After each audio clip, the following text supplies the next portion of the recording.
Başım aşağı eğildi, çıkabilmen yatlamaların altından.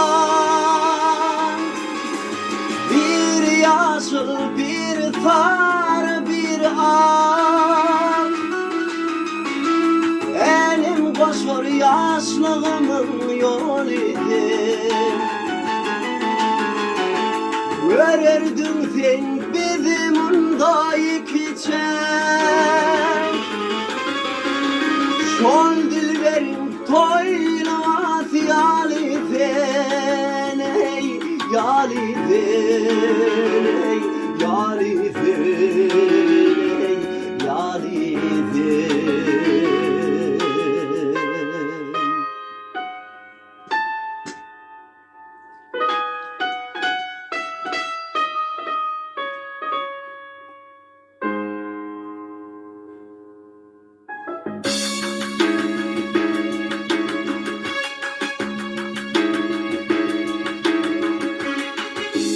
Geçip var ya aylar, günler, kış yazları,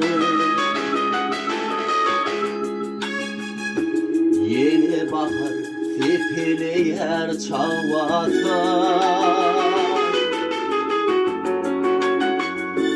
Hayfiyana alıp gitti akılları,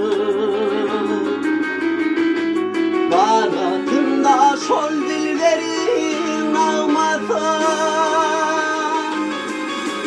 Bir yaşıl, bir sarı, bir ak,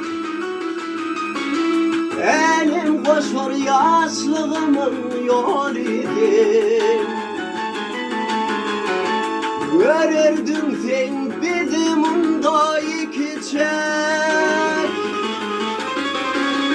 şol dilberin toylaması yalifen, ey yalifen, ey yalifen, ey yalifen.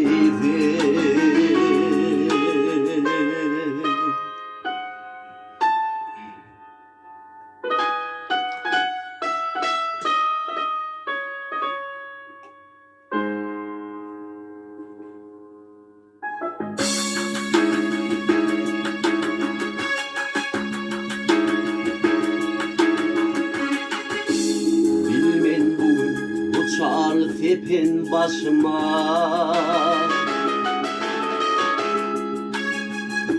ak kalır, ak yeleği düştü mü?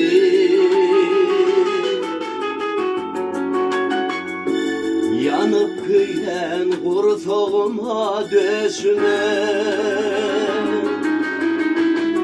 yine köne feyvin kezi düştü mü?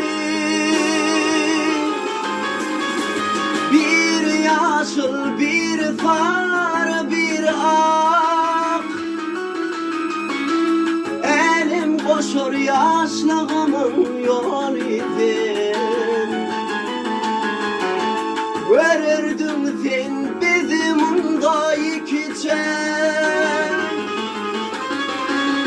şol dilberin toylaması yalifen, ey yalifen, yalifen, yalifen,